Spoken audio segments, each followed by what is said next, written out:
এই দেখো একটা বড় ব্যাগ নিয়ে চলে এসেছি আজকে মাঠে। তো মাঠে এসেছি কিছু শাক নেওয়ার জন্য। আর এখানে দেখো কতগুলো কুমড়ো শাক হয়েছে, দারুণ সুন্দর। তো আজকে কুমড়ো শাকগুলো নেব না, আজকে আমি এখান থেকে লাল শাক নেব, তার জন্য এসেছি। আর ওই দিকটাতে আছে লাল শাক। এখানে বড় একটা কচুও হয়েছে, তো কচুটা তোলা হবে। আমি একা তুলতে পারবো না, আর কচুটা তুলতে গেলে শাবল নিয়ে আসতে হবে, এমনি হাত দিয়ে তোলা যাবে না। আর আমি এখান থেকে লাল শাকগুলো তুলে নিচ্ছি। এখানে আরও অনেক রকমের শাক আছে, 2-3 রকমের। তো লাল শাকটাই নেব আর কিছু কিছু।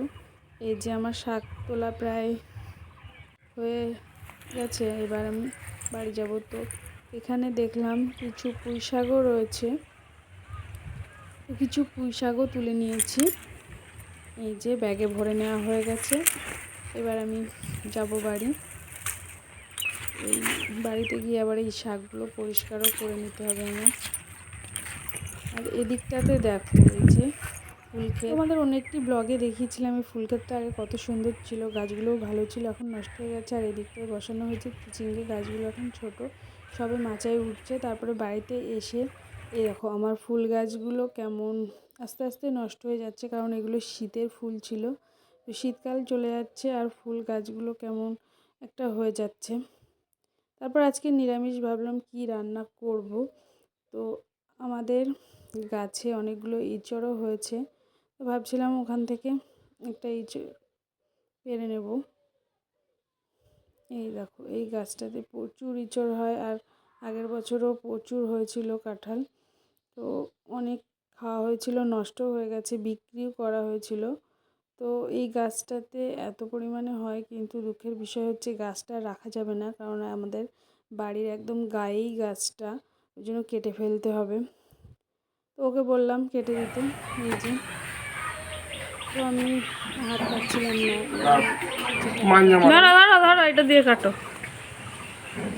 উদ্বোধনী সঙ্গীত ও বেরিয়ে যাচ্ছিলো, তো ওকে দিয়ে আমি কাটিয়ে নিলাম ইঁচড়টা। দেখো গায়ে আটা পড়ে না। কোনটা কাটবো? কোনটা কাটবো? এটা এইটা? হ্যাঁ উপরেরটা কাটলে ভালো হতো। এটা তো মই লাগবে। এইটাই কাটো।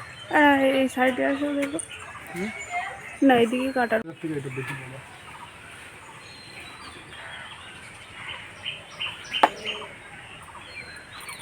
আটা পড়ে না দেখো। এবছর প্রথম এই গাছ থেকে ইঁচড় কাটা হলো। ঠিক আছে নাও দাও। না আবার কি?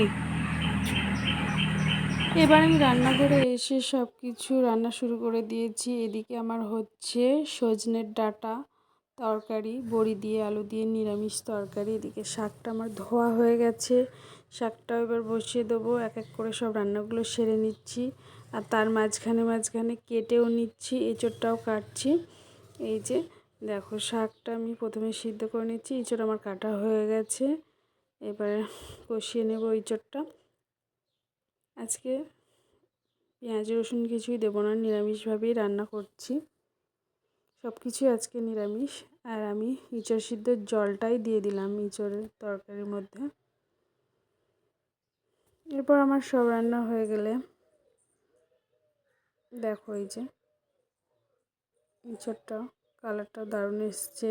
আর এদিকে শাক ভাজাটা এই দেখো এক ঝুড়ি শাক অল্প একটুখানি হয়ে গেছে, শাকগুলো ছিল একদমই কচি। এই যে এবার আমরা দুপুরে খাওয়া দাওয়া সেরে নেব। তারপরে দেখো বিকালবেলা বাবা এখানে অনেকগুলো চারা কিনে নিয়ে এসছে, পেঁপের চারা, এখানে বেগুনের চারা, সব মাঠে বসাবে তার জন্য। লঙ্কার চারা আছে, পুঁই শাকের চারা। তো এর মধ্যে থেকে আমি কয়েকটা রেখে দিচ্ছি, বাড়িতে বসাবো। তো দেখা হচ্ছে অন্য আরেকটি ভিডিও। টাটা।